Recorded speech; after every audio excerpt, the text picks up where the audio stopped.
महंगाई पर लगाम लगाने के लिए केंद्र सरकार ने बड़ा कदम उठाया है। केंद्र ने पेट्रोल और डीजल पर लगने वाली एक्साइज ड्यूटी को कम करने का ऐलान किया है। केंद्रीय वित्त मंत्री निर्मला सीतारमण ने पेट्रोल से एक्साइज ड्यूटी 8 रुपए और डीजल पर 6 रुपए प्रति लीटर कम करने का फैसला किया है।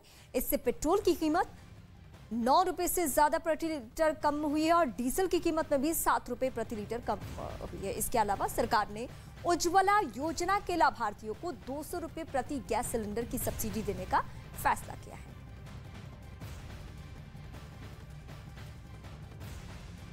इस वक्त हम नोएडा के एक पेट्रोल पंप पर मौजूद हैं। कल देर शाम एक बड़ा अनाउंसमेंट वित्त मंत्री निर्मला सीतारमण द्वारा किया गया कि जो सेंट्रल एक्साइज ड्यूटी है पेट्रोल पर उसको 8 रुपए से कम किया जा रहा है और डीजल को 6 रुपए से कम किया जा रहा है। इसके बाद नोएडा जिले में क्या हालात हैं, क्या रेट्स हैं, अगर पेट्रोल की बात की जाए तो 96.7 के आसपास ये आके रुके हुए हैं और डीजल की बात की जाए तो 89 रुपए के आसपास ये बने हुए हैं। 10 रुपए का अंतर कल से लेकर अब तक आ चुका है। कुछ लोगों से बात करने की कोशिश करते हैं। सर, आज आप सुबह आए हैं पेट्रोल डलवाने, आप बाइक से कम्यूट करते हैं, कितनी बड़ी राहत आपको लगती है कि इस सरकार कदम के बाद से? ठीक ठाक है, थोड़ा बस है, अच्छा लग रहा है, थोड़ा ठीक ठाक है। 10 रुपए कम हो गया, आपको लगता है बड़ा अंतर आएगा, कुछ डिफरेंस पड़ेगा आपके उस पर? नहीं, पता नहीं, इतने एकदम से बढ़ जाता है और फिर एकदम से बहुत कम, धीरे धीरे कम होता है, धीरे धीरे कम होता है। तो ये रिएक्शन आ रहे हैं लोगों के। इसी के साथ दिल्ली की अगर बात की जाए, एनसीआर की बात की जाए तो एक बहुत बड़ा तबका है जो पब्लिक ट्रांसपोर्ट पे डिपेंडेंट है, यानी कि जो बसें से चलता है, ऑटो से चलता है और वो चलते हैं सीएनजी से, लेकिन सीएनजी पे कोई भी बदलाव सरकार द्वारा नहीं किया गया है। अगर पिछले 13 महीने की बात की जाए तो 32 रुपए तक जो प्राइसेस है सीएनजी की वो बढ़ चुकी है।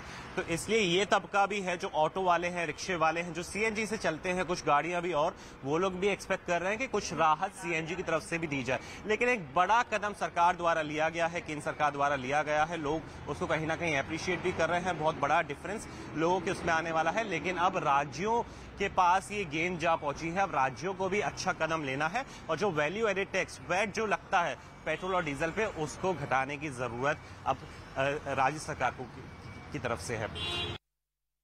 पेट्रोल और डीजल की कीमतों में भारी गिरावट आई है। कल जब फाइनेंस मिनिस्टर निर्मला सीतारमण ने ये कहा कि सेंट्रल एक्साइज ड्यूटी को करीब 9 रुपए से काटा जाएगा और डीजल पे करीब 7 रुपए से काटा जाएगा। आज नई दिल्ली की स्थिति ये है, मैं अगर आपको पेट्रोल की प्राइस दिखाऊं तो करीब 96 रुपये 72 पैसे में पेट्रोल मिल रहा है, जो कल तक 105-106 रुपये के आसपास था। तो ये काफ़ी ज़्यादा फ़ायदा देखा जा रहा है लोगों के लिए।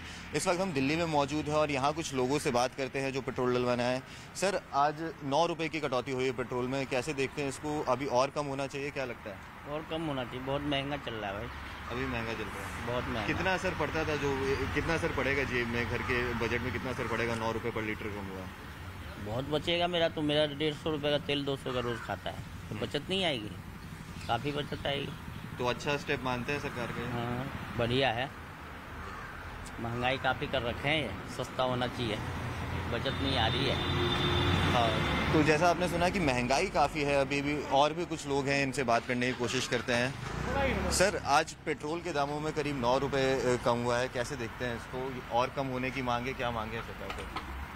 कम तो होना ही चाहिए, ये तो बहुत ज़्यादा रेट है, क्योंकि पहले तो इन्होंने डेली रेट बढ़ाते रहे, अब 9.5 कम करके ये ठीक है जी, 9.5 रुपये कम करके इन्होंने क्या कर दिया? कुछ भी नहीं, अभी तो बहुत ज़्यादा रेट है। पेट्रोल डीजल के घटे दामों से मिली राहत पर जनता खासी खुश है और महंगाई से मिली राहत पर जनता का क्या कुछ कहना है वो हम आपको सुनाते हैं। तो सेंट्रल गवर्नमेंट ने 9 से 10 रुपये कुछ कम किए हैं पेट्रोल में, पब्लिक को बहुत सी राहत मिलेगी इसमें। अब और अगर स्टेट गवर्नमेंट भी कुछ कर सी है, महंगाई बढ़ेगी, क्योंकि कम तो होना नहीं है, पर ये इकट्ठे जो 9.5 रुपये कम हुए हैं तो इससे बहुत ज़्यादा फ़ायदा हुआ लोगों को और मतलब मज़ा आ गया नो डाउट मज़ा आ गया।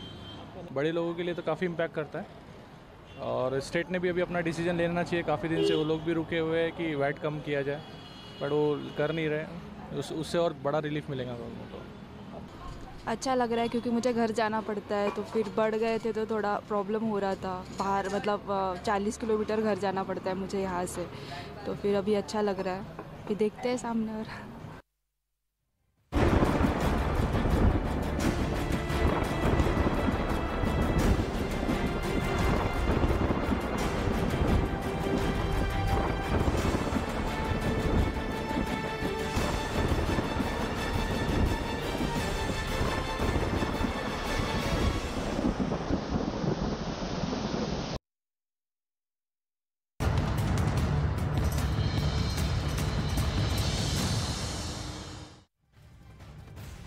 असम में बाढ़ की कहर 31 जिलों में बरपा हुआ है और अब तक बाढ़ के चलते करीब 30 लोगों की मौत हो चुकी है, जबकि कई ऐसे लोग हैं जो अभी तक लापता हैं। राहत और बचाव कार्य में वायुसेना से लेकर एनडीआरएफ और एसडीआरएफ की टीमें मदद कर रही है। सबसे ज्यादा बुरा हाल कछार, नगांव और होजाई जिले का है, जहां तक नजर जाती है सिर्फ और सिर्फ पानी दिखता है। असम में पहाड़ी इलाकों में जहां बारिश और लैंडस्लाइड ने परेशान किया हुआ है, तो मैदानी इलाकों में बाढ़ ने लोगों की परेशानी बढ़ा दी है। प्रभावित लोगों तक लगातार मदद पहुंचाने की कोशिश की जा रही है। राहत सामग्री की फिलहाल तस्वीरें इस वक्त आपके सामने हैं। असम से हम तस्वीरें लगातार दिखा रहे हैं कि बीते कई दिनों से ये टीमें अलर्ट हैं और जगह जगह पे जहां जहां लोग फंसे हैं उन्हें रेस्क्यू भी किया जा रहा है और सब तक राहत सामग्री भी पहुंचाई जा रही है। भारी वर्षा के कारण असम में विकट बाढ़ की स्थिति उत्पन्न हो गई। प्रथम वाहिनी राष्ट्रीय आपदा मोचन बल national disaster response force Assam में आपदा कार्यों के लिए तैनात है। इसमें हमने अपनी विभिन्न टीमों को बाढ़ प्रभावित इलाकों में तैनात किया। कछार जिले में बाढ़ प्रभावित इलाकों में राहत कार्यों के लिए हमारी एक टीम लगी हुई है। इसी प्रकार हमारी टीमें नौगांव, होजाई में भी लगी हैं। असम में बाढ़ से कहीं शहर से इलाकों का संपर्क कट चुका है, तो जहां कोई कहीं भी फंसा हुआ हो वहीं फंसा रह गया है। नौगांव जिले के घोरमरी पहुंची न्यूज़ 18 की टीम ने देखा कि गांव में सभी घरों पर ताला लटका हुआ है। हर कोई अपना घर बार छोड़कर सुरक्षित जगहों पे जा रहा है। और सहयोगी चंद्रमोहन की रिपोर्ट आप देखिए। असम में बाढ़ आने के बाद कई ऐसे मोहल्ले हैं जिनका संपर्क शहर से टूट गया है, तो कई ऐसे मोहल्ले हैं जहां के लोगों का बाहर निकलना मुश्किल हो गया है। और हम अभी मौजूद हैं नगांव जिले के घोरमरी इलाके में, जहां पर 3 फीट से ज्यादा पानी हो गया है, जिसके बाद ज्यादातर घरों को लोग छोड़कर बाहर चले गए हैं। आपको एक तस्वीर दिखाने की कोशिश करेंगे।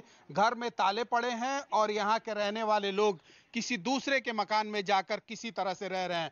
ज्यादातर घरों में ऐसा ही नजारा यहाँ पर देखने को मिल रहा है, जहां लोग अपने घरों को छोड़कर बाहर जा चुके हैं, क्योंकि अगर और पानी बढ़ा तो वो लोग जाएंगे कहां और खाएंगे क्या, ये सबसे बड़ी समस्या है। और पानी लगातार बढ़ते जा रहा है।